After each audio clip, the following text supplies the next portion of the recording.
Welcome to Rekha's Healthy Aging. Healthy aging is in your hands. I'm a physical therapist with a background in geriatrics and neurology, and I also am a certified functional standards for optimal aging expert. So we just finished a series of a basic, intermediate and advanced level of flexibility. The next facet for fitness that we will be tackling is strength. So why is strength important? Strength is so important, I could talk about it all day, but that's what makes us walk, run, climb stairs, etc. It protects our joints, which in turn prevents joint pain. It protects our bones, which prevents fractures. It also prevents us from falling if we have strong muscles. Also, muscles keep burning energy. So it has a physiological advantage. If we have more muscle, it prevents high cholesterol, high blood pressure, and diabetes. Also, good strength helps us maintain good posture, which helps with good balance, again prevents fractures and fall prevention. So, research studies have shown that our peak muscle mass happens in our second decade. By the third decade, we start losing muscle. And studies have shown that in our fourth decade onwards, we lose as much as 8% of muscle mass every decade. And this process speeds up after we are 60. Now, as you lose muscle, it puts you at a higher risk and reason to develop osteoporosis, osteoarthritis, joint pain, back pain, and that also results in falls and fractures. But this is not all gloom and doom. Muscles can be built up at any age, no matter what age you are. All this is avoidable. So as usual, we will start with one basic home simple test to establish a baseline to see where you're at. Today, I'm actually going to show you an 85-year-old subject who will perform the sit to stand test. Remember, none of the programs I show you is a one size fits all. You have to use your judgment, check with your doctor, or if you've had recent surgery, have chronic disease or chronic pain, please make sure your healthcare professional clears you to do the program.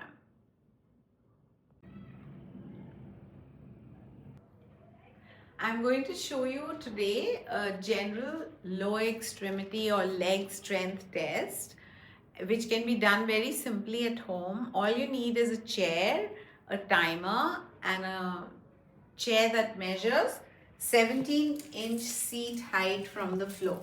So this chair is exactly 17 inches for the seat height. And so she's the test subject. She's sitting on the chair. Her feet are shoulder width apart, and then you put your feet slightly under the chair and you keep it at that. And the only instruction is I'm going to start a timer, and within 30 seconds, how many times can you go from sit to stand? You don't worry about counting. I'll count, and when the timer goes off, you stop.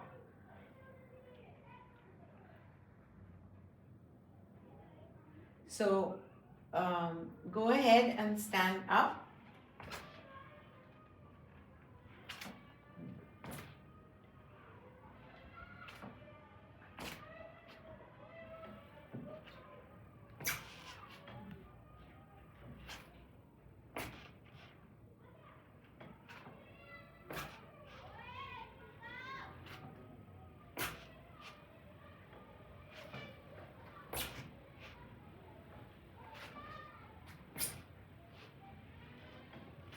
Excellent.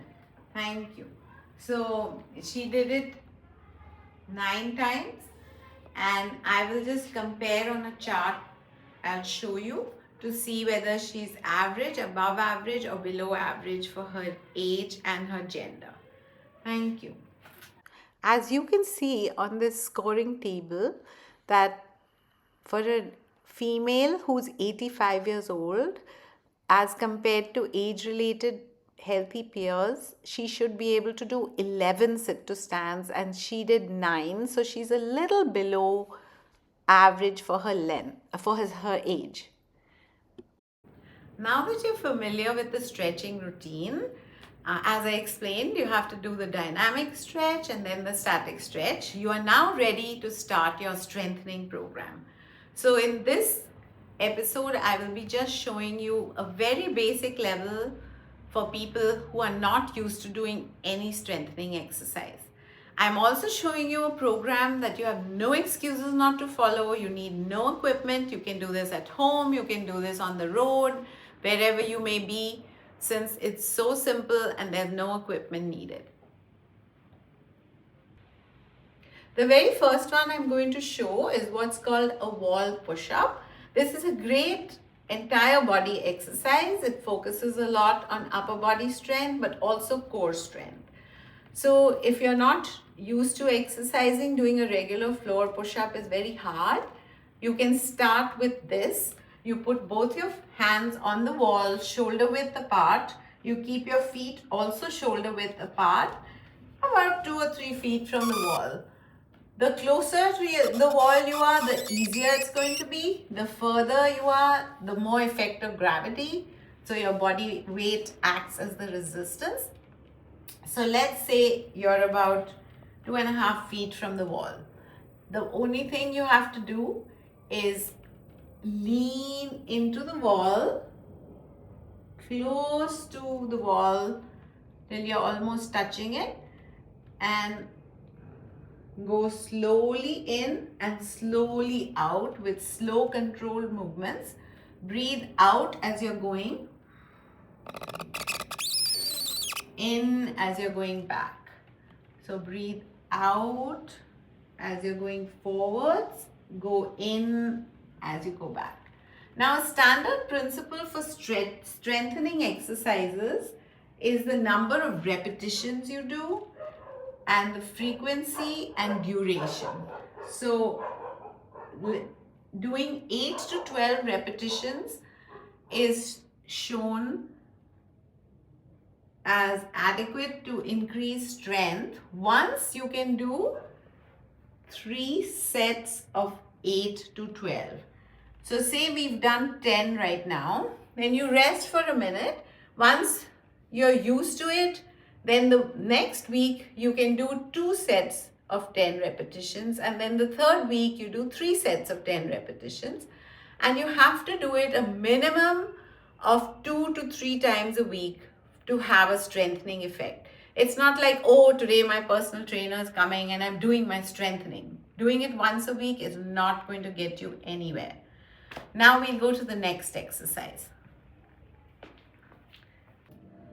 The second exercise is actually exactly like the test we just did.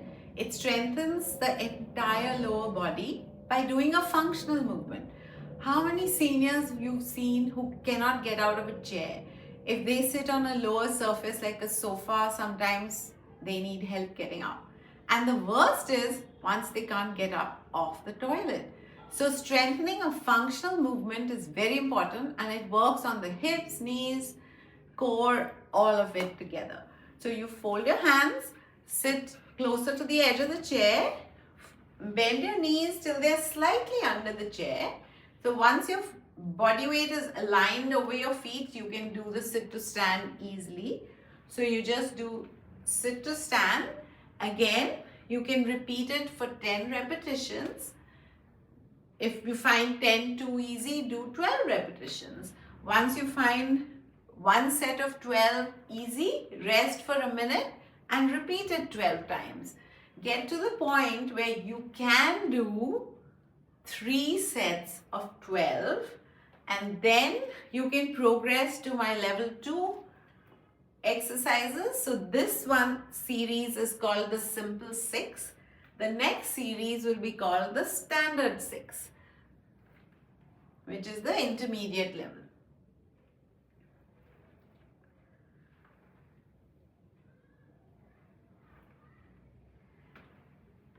Okay, now the third exercise is specifically to strengthen the calf muscles, which are very important for walking, for gait velocity, for those of you who run, for running. You may or may not use the chair for just balance support if you need. So all you have to do is keep your feet at shoulder width apart or hip distance apart, and then just go up as high as you can, standing on your toes, lifting the heels up, and you just go up and down. Again, do the 3 sets of 12 once you're used to it. So in week 1, you can just do 8 to 10, as many as you can tolerate comfortably. Then rest for a minute and repeat 8 to 10 repetitions. And then your goal is to try to get to 3 sets of 10 before you progress to my next set of exercises.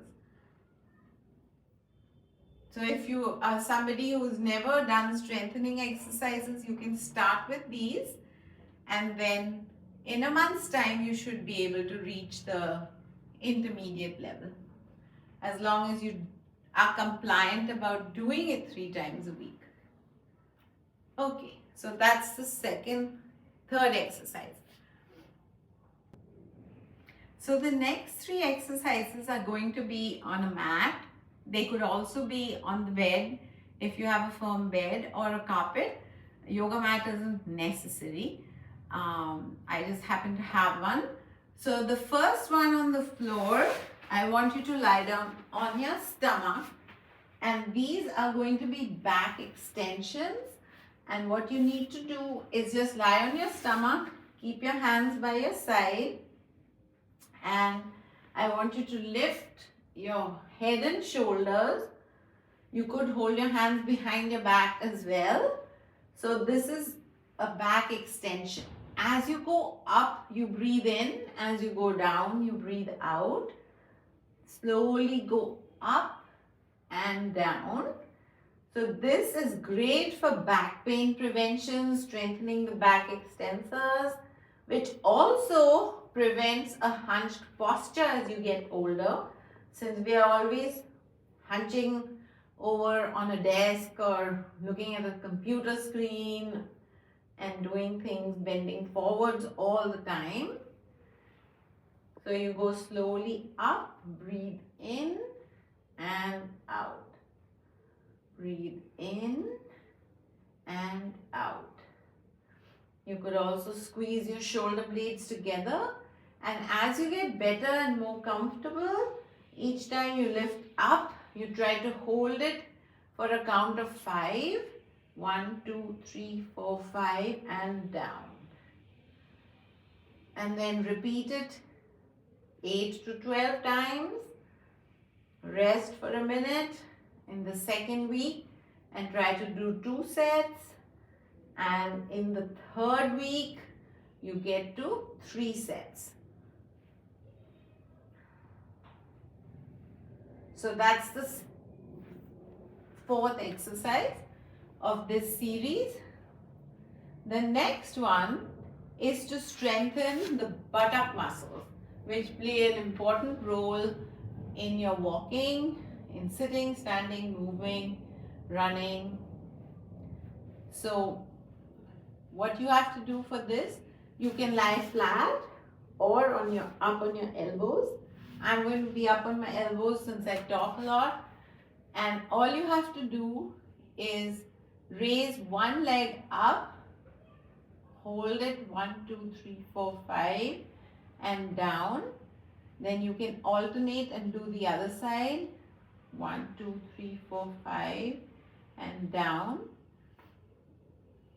So you keep going until you've done 8 to 12 repetitions. Breathe out as you're going up and down. And never do your exercises fast with momentum. You have to do them slowly, deliberately, up and down. so that you're actually using your muscle strength.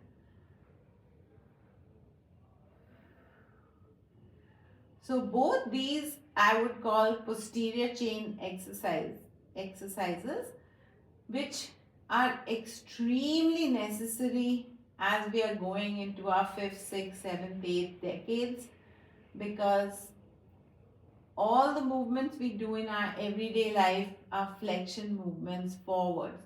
We don't do any movements in the backward direction, and there's a big muscle imbalance that occurs due to that and starts deteriorating our posture and balance, and hence causing pains and strains on our joints and joint pain.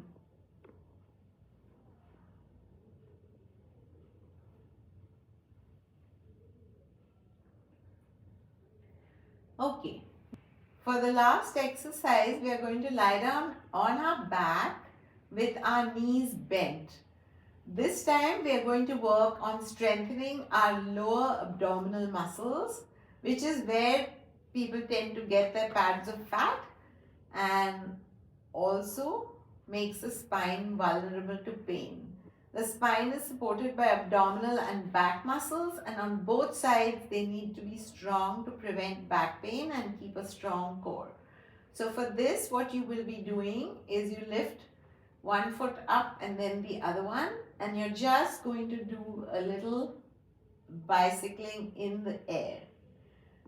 It will flatten your low back, which is a comfortable position, and then it's a light low abdominal exercise.